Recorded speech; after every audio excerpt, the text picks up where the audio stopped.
মন্টু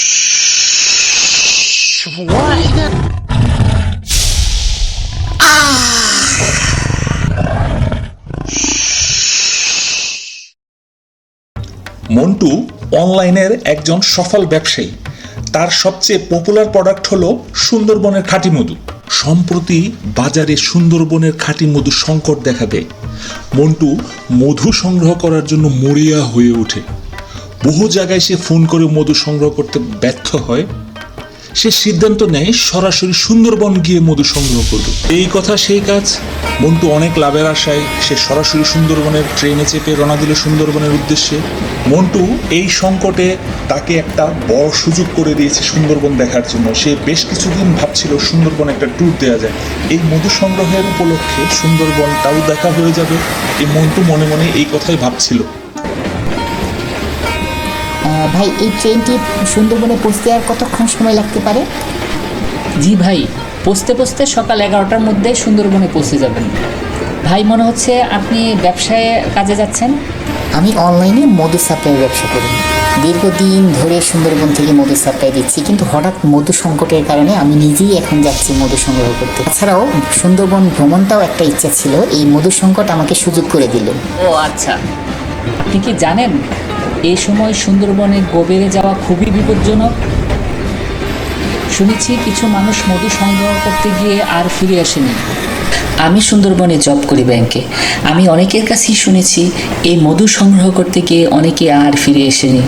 যারা উপার্জন করত তারা এখন বেকার হয়ে পড়েছে, কারণ সুন্দরবনে অনেক বাঘের আক্রমণ এমনকি রহস্যময় ভৌতিক ব্যাপারও ঘটেছে। তাই আপনি যদি যান অনেক সাবধানে থাকবেন, কারণ এই সুন্দরবন থেকেই কিন্তু মানুষ মিসিং হচ্ছে। বাঘের আক্রমণের কথা শুনেছি, কিন্তু ভৌতিক ব্যাপার এগুলো আমি বিশ্বাস করি না, কারণ আমি এখন অনলাইনে অনেককেই কথা দিয়েছি। আমি আসলে বিপদের মধ্যে আছি। মন্টু অনেক অজানা ভয় এবং মধুর চাহিদা মনে করতে করতে সে সুন্দরবনে পৌঁছে যায় এবং সে একটি ট্রলার নিয়ে সে সুন্দরবনের গভীরে গ্রামে রওনা দেয়। সে চলতে চলতে আসলে ভুলে যায় তার মধু সংগ্রহের কথা। এত সুন্দর পরিবেশ সে কখনো দেখেনি এবং সে অবাক হয়ে চারপাশে তাকাচ্ছিল। সে মনে মনে ভাবছিল, আসলে সুন্দরবনের কথা যতটুকু শুনেছি আসলে তার চেয়ে অনেক অনেক সুন্দর। এত সুন্দর এই সুন্দরবন আমি কখনো ভাবিনি। চারপাশ শুধু ঘন জঙ্গল, বন আর বন। সে একসময় বন জঙ্গল দিয়ে চলতে চলতে সুন্দরবনের একটি গ্রামের কাছে এসে পৌঁছালো। সে ঘরবাড়ি দেখতে পেল এবং এত সুন্দর ছবির মতো সাজানো গুছানো গ্রাম দেখে তার মনটা ভরে গেল। ঘাটের কাছেই একটি দোকান এবং পাশে কিছু লোকজন দাঁড়িয়েছিল।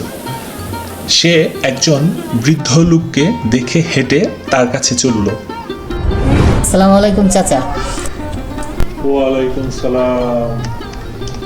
চাচা, এখানে শুনেছি কোথায় জানি মধু পাওয়া যায়। আমি ঢাকা থেকে এসেছি। আমার অনলাইনে আমি মধু সেল করি। আমি আসলে এখানে মৌয়ালরা কীভাবে মধু সংগ্রহ করে এবং কিভাবে রিয়েল মধুটা, খাঁটি মধুটা পাওয়া যায়, আপনি কি একটু আমাকে সাহায্য করতে পারেন?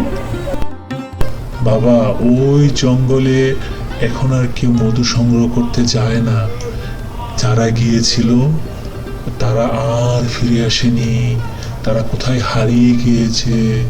তবে জঙ্গলে ভৌতিক কিছু ঘটনা ঘটেছে। আমরা শুনেছি এই 1 বছর ধরে কেউ আর মধু সংগ্রহ করতে যায় না ওই জঙ্গলে। হাসাবেন চাচা, এইসব ভৌতিক ব্যাপার কি এখানেও চলে নাকি? আমি আসলে বাঘের ভয়ের কথা শুনেছি, কিন্তু আসলে এখানে ভৌতিক কোনো ব্যাপার আছে এটা কিন্তু আমার জানা নেই। এগুলো আমি বিশ্বাস করি না। আপনি আমাকে বলেন যে এখানে আসলে কারা মধু বিক্রি করে এবং কারা মধু সংগ্রহ করতে সাহায্য করতে পারে। শোনো, তুমি যদি সত্যি যেতে চাও তাহলে খুব সাবধানে যেও। নদীর পাশে কিন্তু অনেক মধু পাওয়া যায়, কিন্তু জঙ্গলে যাওয়া একদমই ঠিক হবে না। এক রহস্যময় ব্যক্তি তার কাছে এসে বলল, স্যার, আপনি যদি সত্যি মধু সংগ্রহ করতে চান তাহলে আমার সাথে চলুন, তবে কিছুটা ঝুঁকি আছে, সেটা মাথায় রাখতে হবে। আমি আপনাকে সাহায্য করব। আমার সব যন্ত্রপাতি আছে, চলেন। সরাসরি খাঁটি মধু সংগ্রহ করে দিতে পারবো।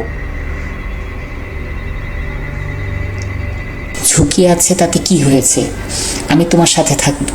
আমি আসলে অনলাইনে অনেককেই কথা দিয়েছি আমার মধুগুলা দরকার, তোমাকে যত টাকা লাগে আমি তোমাকে দিব, তুমি আমাকে একটা ব্যবস্থা করে দাও ভাই।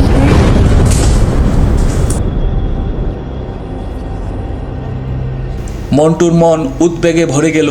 সে বারবার জঙ্গলের রহস্যময় গল্পের কথা ভাবছিল, পাশাপাশি সে বিজনেসের কথা ভাবছিল, তার অনলাইনে অর্ডারের যে চুক্তি রয়েছে তার কথা মনে হচ্ছিল। সুন্দরবনে অনেক মধু জোগাড় করতে হবে এবং ঢাকায় ফিরে সে চড়া দামে বিক্রি করবে, সে আরও লোভে পড়ে গেল।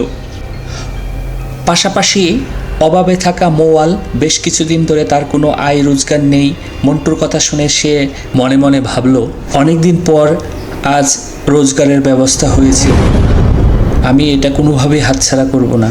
তারা দুইজনেই লোভে পড়ে গভীর বনে মধু সংগ্রহের উদ্দেশ্যে রওনা দিল। তাদের গা ছমছম ঝমঝম করছিল, কি যেন একটা ভৌতিক পরিবেশ। এত নীরব সুন্দরবন কখনো দেখেনি মাঝি এবং সেই অপরিচিত লোকটি। মন্টু সুন্দরবনে সে দৃশ্য উপভোগ করছিল, সে কোনো ধারণাই ছিল না সুন্দরবনে তাদের কপালে কি ঘটতে যাচ্ছে সামনে। এই নদীটা অনেক বিপজ্জনক, কোস্টগার্ড বারবার সতর্ক করে দিয়েছে, তবে আমি দেখছি এখানে অনেক মধুর চাক রয়েছে। এই পথটা বিপজ্জনক হলেও আমাকে এই পথ দিয়ে মধু সংগ্রহ করতে হবে। মন্টুর সাথে থাকা লোকজন এক মায়াজালে জড়িয়ে গিয়েছে। তা যা দেখছে তা আসলে ঠিক নয়। তারা যে এলাকায় মধু সংগ্রহ করতে এসেছে তা এক বাঘ আকৃতির বিশাল দৈত্যের রাজত্ব। মন্টু এবং তার সাথে থাকা লোকজন সবাই সেই দৈত্যের ঘাটে এসেই নৌকা ভিড়ালো মধু সংগ্রহের জন্য। মন্টু এবং মোয়াল গাছের মধু চাক দেখে তারা খুশিতে আত্মহারা। তারা দৌড়ে যন্ত্রপাতি নিয়ে রেডি হলো মধু সংগ্রহের জন্য। মাঝি দ্রুত জায়গা থেকে চলে গেল, বলল পরে এসে তাদেরকে নিয়ে যাবে। মোয়াল তার জীবনে একসাথে এত মধু কখনো দেখেনি। সে গাছে উঠে মধু চাক পাড়ার প্রস্তুতি নিচ্ছে।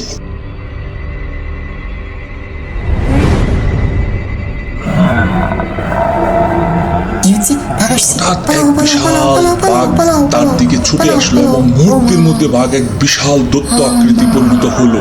মন্টু আতঙ্কিত হয়ে দৌড়ে পালালো, কিন্তু মোয়াল সে দিশেহারা হয়ে কোথাও যেতে পারলো না। সে যখন দৌড়ে পালাচ্ছিল তখন সামনের দিকে একটা বাঘ তাকে ধরে দোলাতে দোলাতে দৈত্যের কাছে নিয়ে আসলো এবং তার জীবনের সমাপ্তি হলো।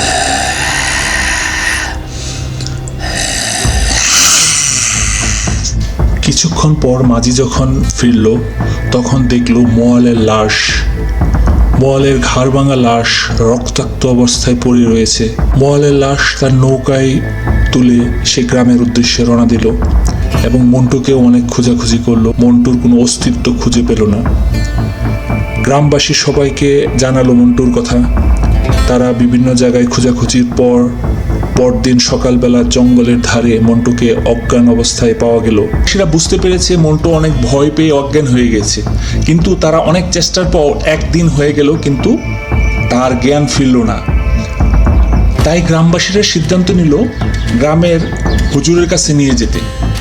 যেই কথা সেই কাজ, মন্টুকে নিয়ে হুজুরের কাছে উপস্থিত হলো।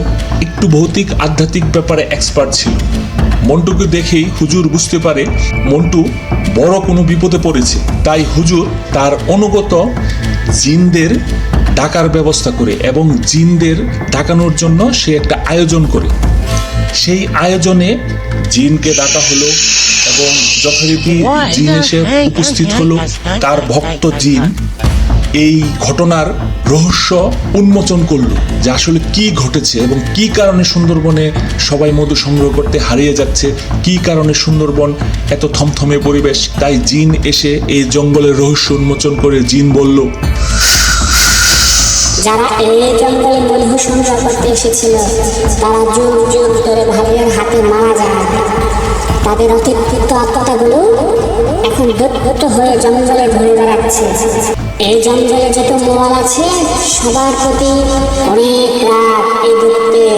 সে মধু সংগ্রহ করতে যাকে পায় তাকে মেরে ফেলে, কারণ এই দৈত্য একসময় মোয়াল ছিল। তাকে যখন বাঘে খেয়ে ফেলছিল তখন কেউ তাকে সাহায্য করেনি। তাই এই দৈত্য আত্মাগুলো জঙ্গলে যত মল পায় সে মেরে ফেলে। সে ক্ষোভে এই জঙ্গলে কাউকে দেখতে তার হিংসায় এই বর্বরতা চালাচ্ছে। মন্টুকেও খেয়ে ফেলতো, কিন্তু মন্টু এই জঙ্গলের প্রকৃত মল না, এবং সে একজন সাধারণ মানুষ, তাই মন্টুকে কিছু করেনি।